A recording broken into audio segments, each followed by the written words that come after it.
এই guys, welcome back to my channel. আজকে আমার ছেলেদের আবদারে আমি বানালাম চিকেন ফিঙ্গার বানানোর জন্য চিকেনগুলো স্লাইস করে লম্বা লম্বা আকারে কেটে নিয়েছি। আর এখানে দিয়ে দিলাম 1 ঢাকনা মতো ভিনিগার, আর নুন দিয়ে দেবো স্বাদ মতো। আদা রসুন কাঁচা লঙ্কা বেটে রেখেছি আগে থেকে, ওটাও এর মধ্যে দিয়ে আমি এটা ম্যাশ করে নেবো ভালো করে মাখিয়ে। সবটা দেবো না, অনেকটা বেটেছি, কিছুটা দেবো আর কিছুটা রেখে দেবো। এবার ভালো করে মাখিয়ে নেবো। মাখানো হয়ে গেছে, এটা একটা সাইডে রেখে দিলাম। আর এখানে নিয়ে নিয়েছি ব্রেড ক্রাম নিয়ে নিয়েছি, আর 3টে ডিম, ভালো করে রুম টেম্পারেচারে রাখা 3টে ডিম ভালো করে ফেটিয়ে নেবো। একে একে ডিমগুলো ফাটিয়ে ভালো করে ফেটিয়ে নিতে হবে।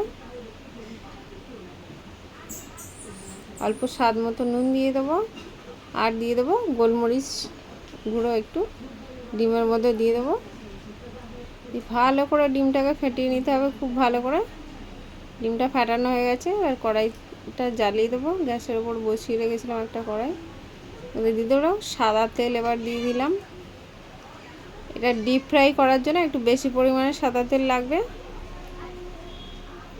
এবার একে একে ডিমের ব্যাকারে এবার স্লাইস চিকেনগুলো একে একে ডিমের মধ্যে ডুবিয়ে তারপরে ব্রেড ক্রাম্ব দিয়ে কোট করে নেব।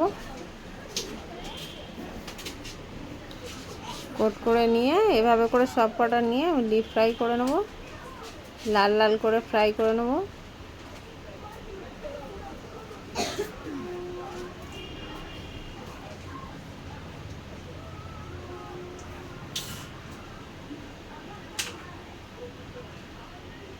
আপনারা এভাবে বাড়িতে বানিয়ে খেয়ে দেখতে পারেন, খুব সুস্বাদু হয়। আর আমার ভিডিওটা যদি ভালো লেগে থাকে লাইক কমেন্ট শেয়ার করতে ভুলবেন না। ফেসবুক থেকে দেখলে আমার চ্যানেল পেজটিকে ফলো করবেন, ইউটিউব থেকে দেখলে আমার চ্যানেলটি সাবস্ক্রাইব করে দেবেন।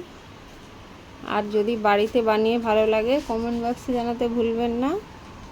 ভিডিওটা আজকের মতো এখানে শেষ করছি, টাটা।